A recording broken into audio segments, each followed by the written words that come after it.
नमस्कार मित्रांनो, स्वागत आहे तुमचं मराठी टेक मित्र यूट्यूब चॅनलमध्ये. खूप सारे विद्यार्थी हे महाराष्ट्र राज्य पोलीस भरतीचा फॉर्म भरत आहेत आणि फॉर्म भरत असताना त्यांना मराठा जात प्रमाणपत्र म्हणजेच SEBC प्रमाणपत्र काढावे लागत आहे. त्याचबरोबर त्यांना नॉन क्रिमिनल प्रमाणपत्रही काढावे लागणार होते.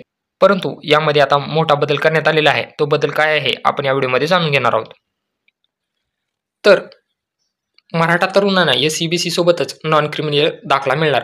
म्हणजे या अगोदर काय होतं की मराठा तरुणांना SEBC दाखला काढावा लागत होता आणि त्यानंतर नॉन क्रिमिनल प्रमाणपत्र काढावं लागत होतं. परंतु यामध्ये खूप सारा वेळ वाया जात होता.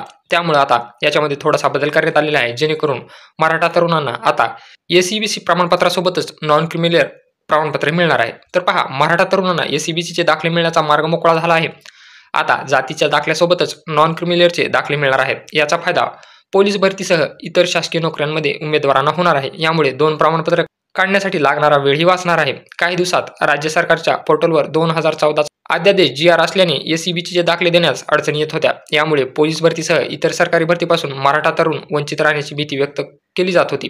तांत्रिक अडचण लक्षात घेऊन सरकारने पोलीस भरतीसाठी 15 दिवसांची मुदतवाढ दिली आहे. तांत्रिक अडचणी लक्षात घेत शासनाच्या IT विभागाने SEBCचे अर्ज घेणे व प्रस्ताव मंजूर करण्याची प्रक्रिया थांबवली होती. यामध्ये SEBC प्रमाणपत्रांच्या फॉर्मॅटमध्ये मंत्रालय स्तरावरून बदल करण्यात येणार होते. आता यामध्ये तांत्रिक अडचण दूर झाली आहे. शासनाच्या पोर्टलवर कोर्टाने रद्द केलेला 2014चा SEBCचा GR येत होता. नवीन 2024चा GR अपडेट नसल्याने दाखले देता येत नव्हते. आता नवीन परिपत्रकात जातीच्या दाखल्यासोबतच नॉन क्रिमिनल प्रमाणपत्रही देण्याचे आदेश आलेले आहेत. म्हणजे आता 1 एप्रिल 2024 पासून मराठा तरुणांना SEBC प्रमाणपत्र काढत असताना त्यांना त्या प्रमाणपत्रासोबतच नॉन क्रिमिनल प्रमाणपत्रही मिळणार आहे. आता मराठा तरुणांना ही दोन प्रमाणपत्र वेगळी काढण्याची गरज भासणार नाही. तर व्हिडिओ आवडला असेल तर चॅनलला नक्की सबस्क्राईब करा आणि बेल आयकॉनला प्रेस करायला विसरू नका.